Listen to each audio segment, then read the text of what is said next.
Hello and welcome to Our Ventura. I'm your host for today, Frank James Malle. And in our studio we have jazz vocalist, composer, lyricist, and vocal teacher, Miss Toni Jannotta. Toni, welcome. Thank you.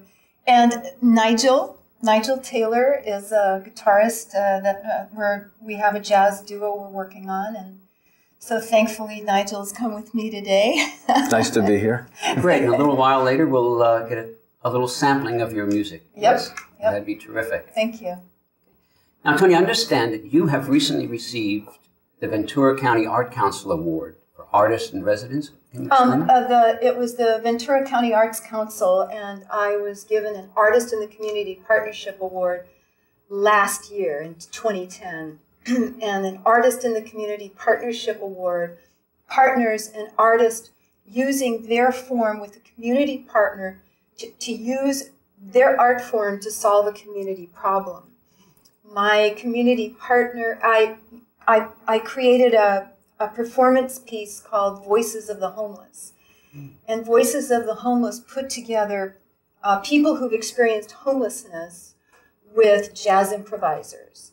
So we did that August 21st, 2010 at the Wave in downtown Ventura.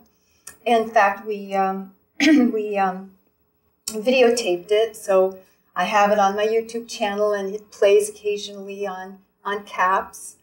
And I got 6 storytellers to find the courage, and how they did, to tell their stories, and then I would put different instruments with the stories. These 6 storytellers happened to be 6 homeless people here in Ventura? Well, they weren't all homeless. A couple of people were now living at the Shore, which is supportive housing at the Wave, which the Wave is Working Artists Ventura, and Shore is the supportive housing unit that's there. And then there's performance areas at the Wave as well. So a couple of people, one musician and one writer, happened to be a newspaper guy, Donald Summerfield. He was one of the storytellers. Then there were also a couple of people from now I'm losing it. What is it? Nigel? What's the name of it? Oh, No, there's the shelter? No, there's another place, a dome, that's a dome city, River Haven. And a couple of people that live at River Haven. Here in Ventura? Yeah, here in Ventura, and that's another area that's about 19 domes. River Haven, if you Google it, it's an incredible community. And then there were a couple other people that are just plain still on the street. But boy, I mean, their courage and what they brought to it, and as musicians, like when we get to the part about talking about jazz as a musical form, what they did, what the musicians did, like there was one guy, he's also an artist, and he told his story about being in prison and for drugs, and next to him on either side were his kids, they're grown kids, but for his support, for emotional support, and then I had one live acoustic bass player, and he told his story to the acoustic bass player. I told somebody's story, and there was a solo soprano saxophonist with me. And then sometimes there was, like when Three Dog told his story, there was just electric bass and drums. So, and then sometimes the whole quartet played, depending on improvising through the stories. The whole performance, all of the music on the spot. Nigel, were you involved in that project? No, I was not. Met yet.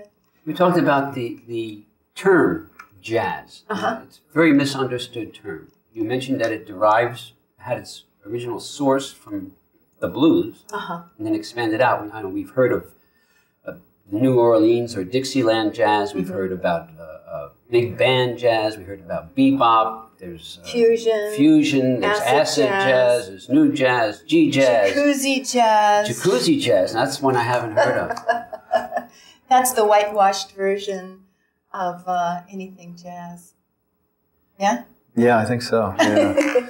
I know there's 3 albums under your belt. Yeah. Right? There's one that was called, your first one was, I believe, Just Jazz. Yeah, Just Jazz was the first one. Something about At the Ranch. Jazz at the Ranch was recorded at a national park called the Peter Strauss Ranch because it was at one point his home, and he sold it in such a way that it would go into the public domain so that nobody would, multi-build on McMansions. That's a beautiful property. Well, it was a beautiful thing to do. And the second CD I have was recorded live at the Peter Strauss Ranch. So that one was called Jazz at the Ranch. And then the third one is called Is It Magic? And that was partially funded by my first grant, which was a Ventura County City of Ventura grant. And these were all produced under your own record label, I understand? Yeah, Airy Records is my own little label, and then my publishing company with BMI is called Vocalist Music. And the first 2 CDs, I only wrote a couple of things, and so they are distributed worldwide by TCB Music, which is in Montreux, Switzerland. TCB, Taking Care of Business, it's what it's called, and it's run by a jazz drummer named Peter Schmidlin. So the first 2 are distributed. I produced them, but the executive producer and person who got it out there is Peter Schmidlin via TCB Music, and that's how it got into the stores and whatever. The third CD, I wrote 8 out of the 12 tunes, so I put it just on CD Baby. So it's either can be found on my website or CD Baby. You say you wrote the tunes. I wrote most of the tunes. I wrote a couple tunes on the first CD, just 1 on the second, but 8 on the last one. And how did this partnership come up, this your jazz duo? Well, I was playing a regular jazz gig at a local restaurant, and the piano player I was working with Toni at the time, and she came in. She and I had a duo, and she would come in and sing with us. So I came in, I sat in, and then one day Nigel called and he goes, I want to do more jazz. He plays constantly all around town, and so he wanted to do a little more jazz. So yeah, I'm not doing enough jazz. Everything else, but not really jazz, and that's my preference. So yeah, he's good. So we put together a jazz duo, and the whole thing about a jazz duo that makes as opposed to a quartet, or because like if I do something, maybe it's a bigger concert, and I'm really scared. I'll say, piano and drums and a sideman playing sax, and because then I can sit back and relax for a second because maybe I'm nervous. It's a lot more support. Lots more. But with just a guitarist and a vocalist, like just a guitarist and like a sax, or a guitarist and a drum. Well, maybe not a drummer. Not a drummer, yeah, but another instrument, yeah. You're really out there on your own. Yeah, you're really, he's the orchestra, I'm the choir. So there's nobody giving a beat except if I use my shaker. Yeah. There's nobody to take a solo. No rhythm section. No rhythm section. It all comes from us. Now, they say that jazz, for a performer, is a very tough musical genre to be absorbed in, as far as getting gigs, getting notoriety, getting appreciation. What is it about jazz? So it's almost as if it was like abstract art. People have not sure about it. Well, in a smaller town like this, it's not really mainstream. In fact, in a larger town, it's not mainstream.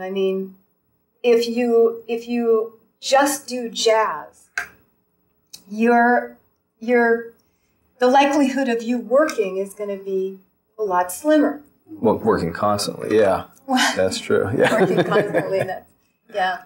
So. But I was saying earlier that I had this one gig, and I was playing at this restaurant or something in L.A. because I'm from L.A.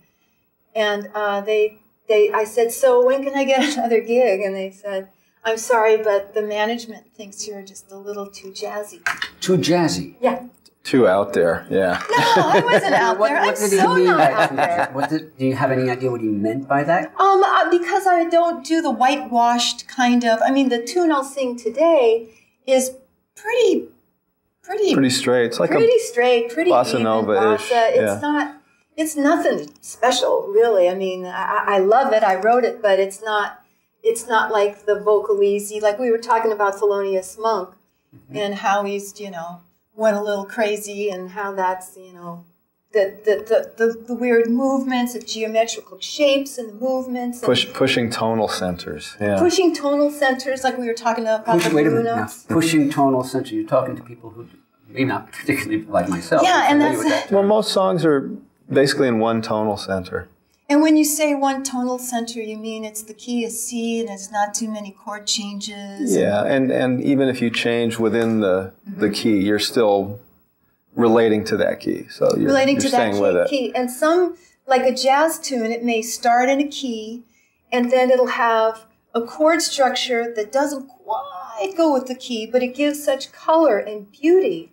And then for a couple of bars, it might even go into another rhythm, another key, and come back. Like I have a couple of Chick Corea tunes, and this one, it changes key 4 times.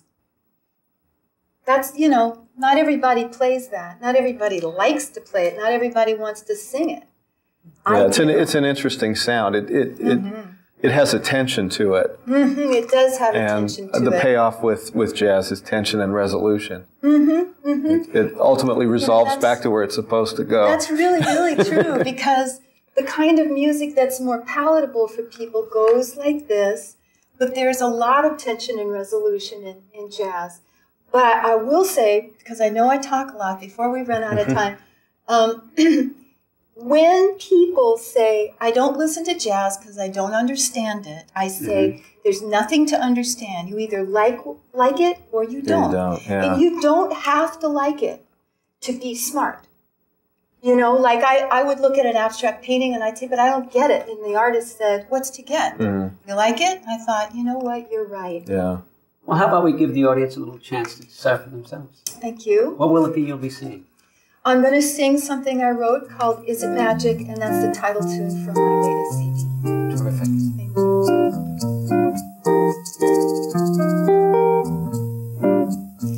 Is it magic? Will it fly beyond the clouds, past the crowds, sailing through the sky? This is precious. This is rare. A tender gift suspended in the air. It looks like love to me. It looks like love to me. We sail, we fly, never say goodbye.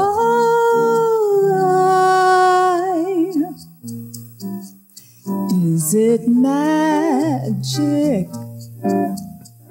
It looks like love to me. Is it magic? Well, it fly beyond the clouds, past the crowds, sailing through the sky. This is precious. This is rare. A tender gift suspended in the air. It looks like love to me. It looks like love to me. We sail, we fly, never say goodbye. Is it magic? It looks like love to me. Is it magic? It looks like love to me.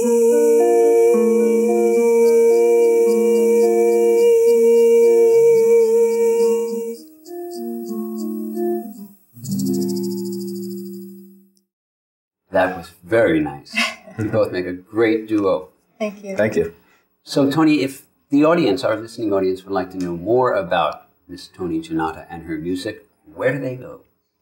I have my own website, ToniJannotta.com, and I always make a big deal that there's two N's in Jannotta, Jannotta, and it's Toni with an I. So if you go to ToniJannotta.com, you can, find out anything you want. You can email me.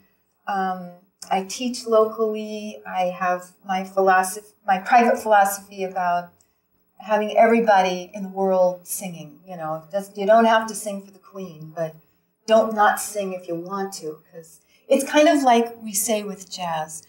You don't have to be anybody special to listen to jazz. If you like it, you like it. If you don't, you don't. If you don't want to sing, don't worry about it. But if you want to, don't stop just because you think somebody's going to criticize you, because that's the very person who wants to sing.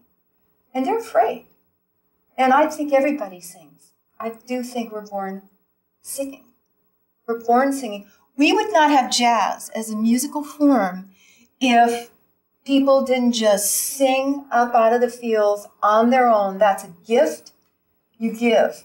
It's America's classical music, and the gift came out of nowhere because people sang. So anyway, I think it's important. So ToniJannotta.com. And I want to thank Nigel Taylor for coming today. And you're very welcome.